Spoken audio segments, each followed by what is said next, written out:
ছোটখাটো কোনো জিনিসে যে কোনো পুরুষ মানুষও যে এতটা খুশি হয়ে থাকে সেটা আজকের ভিডিওটা না দেখলে আমার আপুরা বুঝতেই পারবেন না। আর সংসারের কাজগুলো আমি শেষই করতে পারতেছি না। আমার তো মিনিমাম 35 থেকে 36 টাকা। কি ডিসকাউন্টে মালটা পেয়ে গেছি। তো এগুলো তো ওই যে এসে ভার্সিটি বা কলেজের ছেলেরা পড়ে। তুমি আর একটু অন্যরকম আনবা না? আমি তো ভার্সিটির ছেলে। তুমি ভার্সিটির ছেলে? অবশ্যই। 2 দিন পর তোমার মেয়ে ভার্সিটিতে উঠবে আর তুমি ভার্সিটির ছেলে না? ইয়েস, অনেক সুন্দর হয়েছে। আমার পছন্দ হয়েছে। আল্লাহ, আমি কি আনন্দ করবো। মাত্র 1600 টাকায় এত সুন্দর হেলমেট। আল্লাহ, এটা ভাবা যায়? হ্যাঁ, 1600 না, 1730 টাকা। ডেলিভারি চার্জ সহ। এটা ভাবা যায় জুই? একেবারে হালকা। এটা ভাবা যায়? এত সুন্দর একটা হেলমেট পেয়েছি। কত বড়! সেই এটা আমাকে যেভাবে ভিডিও করতেছে মনে হয় কিনে দিছি। এটাকে বিদ্যা মাথাটা কি ঢুকবে? তো কিনা দিলাম না, টাকা কে দিল?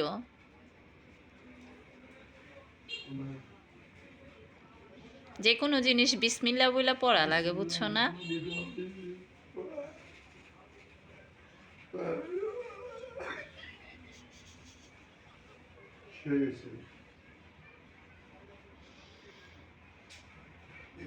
এত ভালো হবে বুঝতে পারিনি। কোন ইসে অনলাইন কি দারাজ? দারাজ? হ্যাঁ, দারাজ। এই, কোন পেজ থেকে নিছো? ফেসবুক পেজ থেকে মানিবাগ টিভি সেন্টারের কাছ থেকে। কি? রামপুরা টিভি সেন্টারের পাশে থেকে। রামপুরা টিভি সেন্টারের পাশে? উপরে স্টিকার ওগুলা তুলবা না? আমার সেই পছন্দ হয়েছে। যেমন চাইছিলাম তার চেয়ে বেশি আশা, যা আশা করছিলাম তার চেয়ে বেশি ভালো হয়েছে। ও মাথাটাও সিলাই দিয়ে আটকে গেল।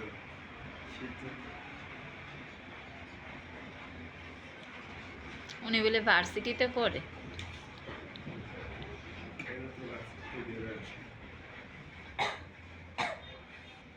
খালি আমি ক্লিন শেপ করবো, মনে করো কেবল হলো অনার্স থার্ড ইয়ার। শুনছোস? অনার্স 3rd ইয়ারে পড়ে।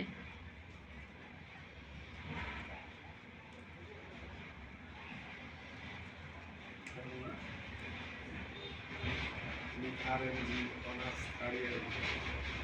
তো এতক্ষণ কথাগুলো তো শুনতেই পেলেন। তার একটা হেলমেট পেয়ে সে কিন্তু মহা মহা খুশি। আসলে তার খুশিটা দেখে আমি এই কারণে ভিডিও করলাম যে পুরুষ মানুষেও কিন্তু দেখবেন যে তাদের ছোট ছোট কোনো চাওয়া পাওয়া যদি থেকে থাকে সেটা যদি হাতের কাছে পায় তাহলে তারাও কিন্তু মেয়ে মানুষদের মতো অনেক খুশি হয়ে যায়। আর সংসারের কাজ তো করেই যাচ্ছি। কাজ তো মনে হয় শেষই হচ্ছে না। তো কি আর করা? তো এই যে দেখেন কতগুলো এদিকে গায়ে দেবার কাঁথা, তারপরে এদিকে গামছাগুলো ঘুম থেকে উঠেই গরম পানি করে ধুয়ে দিয়েছিলাম। তো ২ টা গায়ের কাঁথা আছে। যেহেতু এখন শীত একেবারেই নাই। তো এই কাঁথা ২ টা যেহেতু ব্যবহার করা হয়েছে সেগুলো গরম পানি দিয়ে ভিজাবো। আর এদিকে আমি পাপোশগুলো ভিজিয়ে দিয়েছিলাম গরম পানি করে, রুমের সবগুলো পাপোশ। তো পাপোশগুলো আমি হাতে ভালো করে ডলে তারপরে পরিষ্কার করে নিয়েছি। এখন শুধু পানি দিয়ে ধুয়ে নিলাম।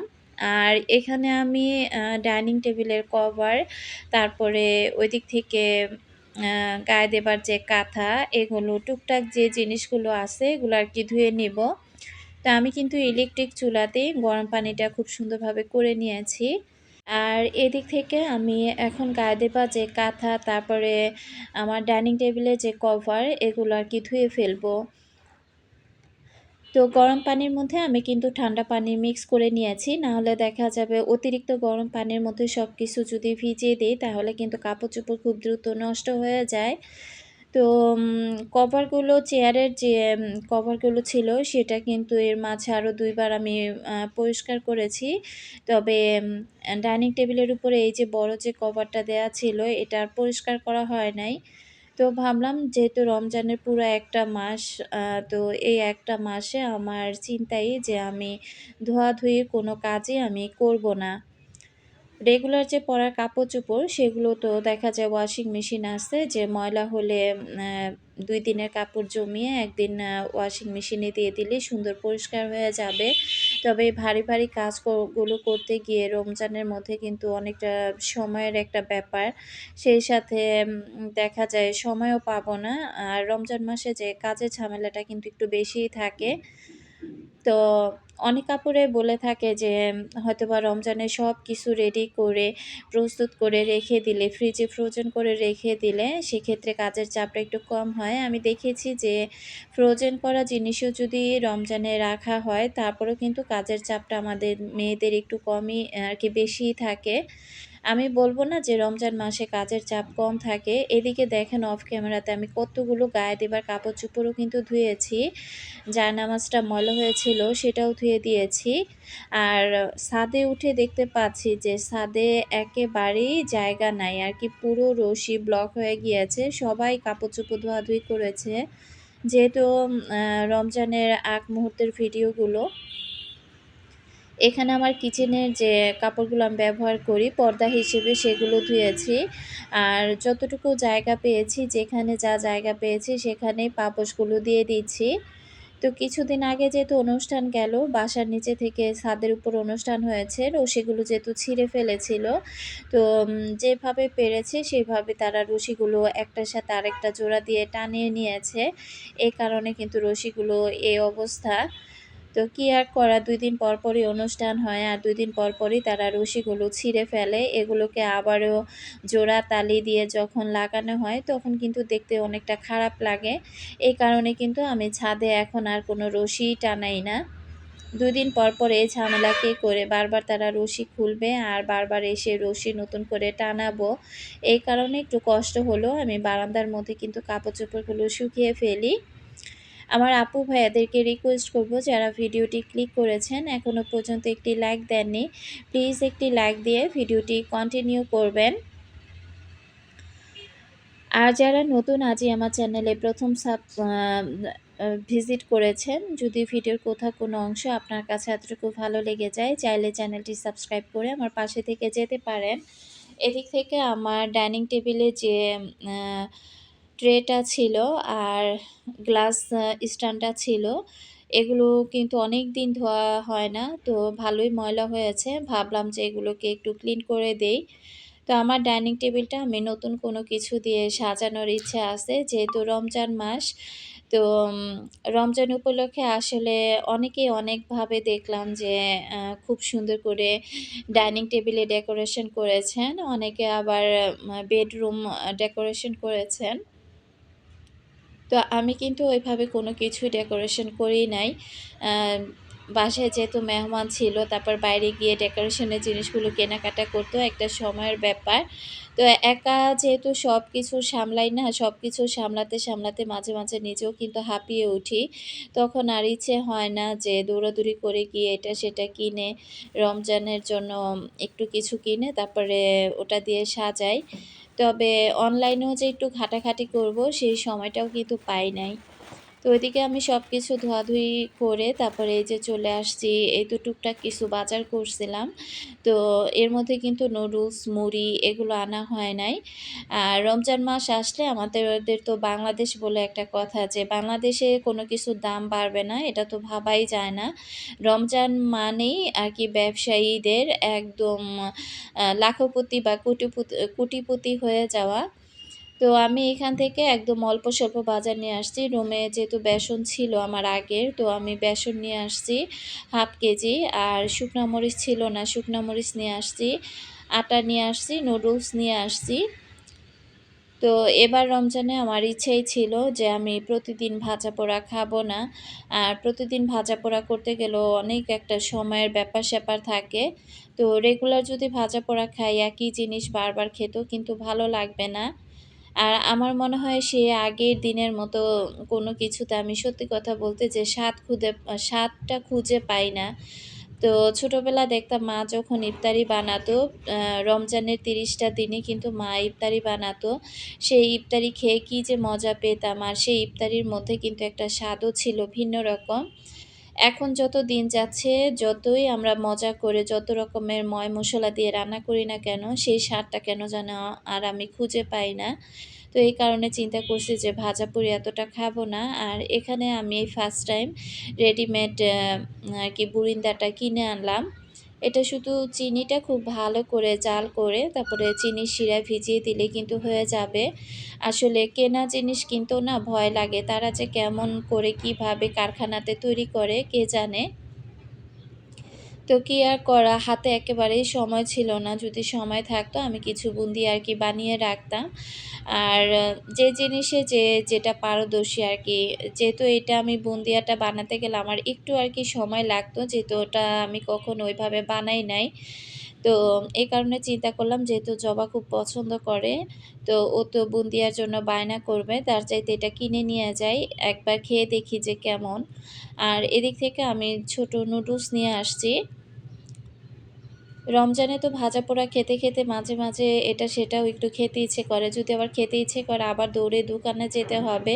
তো দোকানে যেন আবার দৌড়ে না যেতে হয়, ওই চিন্তা ভাবনা থেকে আমি নুডলস কিনে নিয়ে আসছি। আর ক্লিনিং এর কাজগুলো দেখেন একা হাতে করেই যাচ্ছি। মনে হচ্ছে যে কাজ যেন শেষই হচ্ছে না। আর কাজ যতই করি মনে হয় যে কাজ নতুন, নতুন করে আবার উদয় হয়। তো কি একটা অবস্থা বলেন তো? তো এটা কি আমার আসলে সূচিবাই নাকি? আসলে আমার মনে হচ্ছিল যে রমজান মাস আমি যতটুকু পারবো আমি সবকিছু পরিষ্কার পরিচ্ছন্ন করে রাখবো। এটা না ট্যাংয়ের সাথে একটা মগ দিয়েছে। তো মুড়িটাও এখন চেলে রাখবো। আর আমার চিন্তাই যে আমি রমজানে কাজ করব না বিধায় একটু আম তড়িঘড়ি করে এই কাজগুলো আরকি করে নেওয়ার চেষ্টা করছিলাম। তো এখন মুড়িটাও ভালো করে চেলে তারপর আরকি আমি জারে তুলে রাখবো। পবিত্র মাহে রমজান আর ১ম রহমতের ৭ টা রোজা কিন্তু পার হয়ে গিয়েছে। তো এর মধ্যে দেখেন যে আমি কাজই করে যাচ্ছি, কাজই শেয়ার করছি। আর সত্যি কথা বলতে রোজা ঠিকই রাখা হচ্ছে। তবে এই রোজাতে আমি এখন এই ভিডিওগুলো যখন আমি ভয়েস দিচ্ছি তখন চিন্তা করতেছিলাম যে এই কাজগুলো করে রাখাতে আমার যে কতটা উপকার হয়েছে সেটা একমাত্র আমিই জানি। কারণ এই রোজা রেখে আমার মনে হচ্ছে যে বিছানা ঝাড়ু দেওয়া, সকালবেলা উঠে ঘর-দুয়ার ঝাড়ু দেওয়া, পরিষ্কার করা আমার জন্য অনেকটা কষ্টর একটা ব্যাপার হয়ে যাচ্ছে। তো কাজগুলো করে রেখেছিলাম বিধায় এখন হয়তোবা আপনাদের সাথে শেয়ার করতে পারছি। তবে রমজানে কিন্তু এত কাজ করা সত্যি আমার জন্য অনেক, অনেক কষ্টদায়ক হয়ে যেত। তো যাই হোক আমি সবকিছু এই তো রিফিল করে নিলাম। আ ঠিকঠাক মতো সবকিছু গুছিয়ে নিলাম। এখন আমি জায়গা মতো সব গুছিয়ে রাখবো।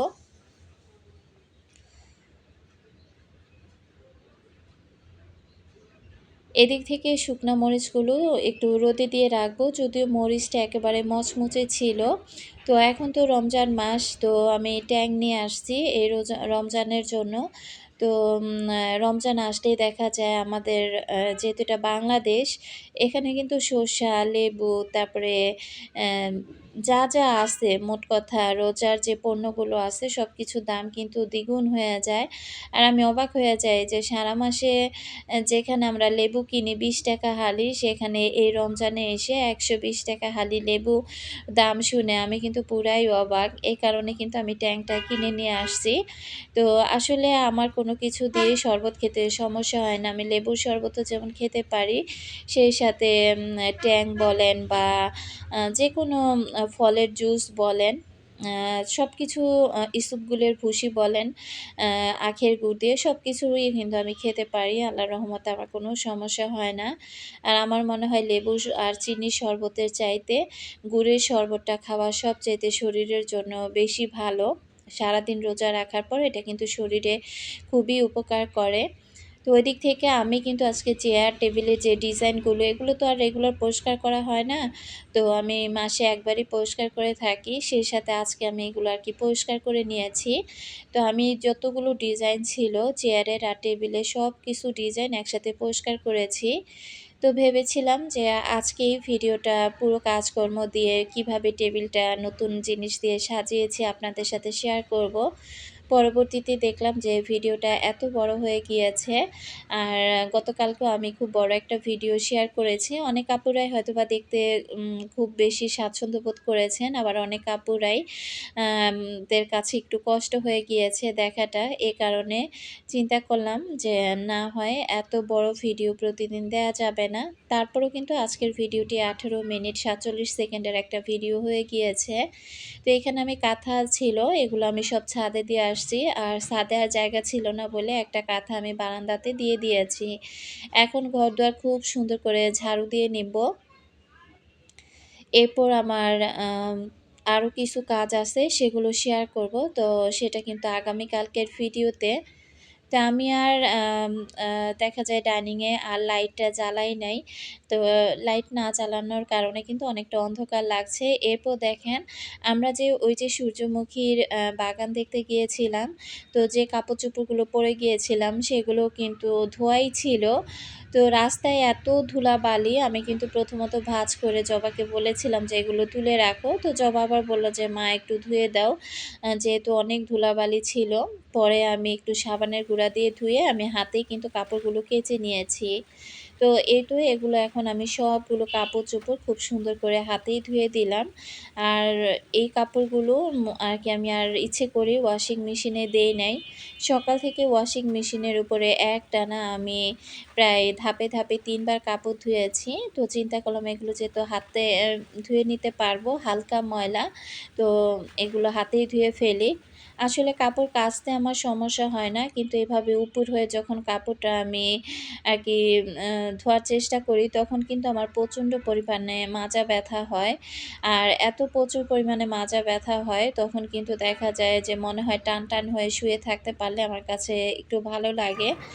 তো যাই হোক ওয়াশিং মেশিনটা কেনার পর আমার যে কতটা উপকার হয়েছে। না হলে কাপড় ধুতে, ধুতে আমি মনে হয় বিছানাতেই আ পড়ে থাকতাম। তো এর জন্য কিন্তু আমি বরাবরই ঘরের মানুষটাকে অসংখ্য ধন্যবাদ জানাই। আমার কষ্ট কিন্তু অনেকটা সে কমিয়ে দিয়েছে। আর এপাশ থেকে এই যে কাপড়-চোপড় রাখার এই যে ঝুড়িটা, তো এটা মনে হয় অনেকদিন আগে একজন আপু আমাকে প্রশ্ন করেছিল। এটা আমি কত দিয়ে কিনেছিলাম? তো এটা আমি কিনেছিলাম ৳৮০০ দিয়ে। আর এটা কিনেছিলাম আমাদের নবীনগর সেনা কমপ্লেক্স মার্কেট থেকে আপু। এটা সম্ভবত আসলে কোন আপুটা যে প্রশ্ন করেছিলেন, সেই আপুটার নামটা আমি ভুলে গিয়েছি। তার জন্য আন্তরিকভাবে দুঃখিত। তো আমার কাছে না আ একজন আপু আমার কিচেন ক্যাবিনেটের মাপটা জানতে চেয়েছেন এবং তার সাথে সেটার দামও জানতে চেয়েছিলেন। তো আপুকে আমি এই কাজ করতে, করতে কিচেন ক্যাবিনেটের দামটা আর মাপটা বলে দিচ্ছি। ওটা আম পাতালিতে ছিল ৫ ফিট আর লম্বায় ছিল প্রায় ৪৭ ইঞ্চি।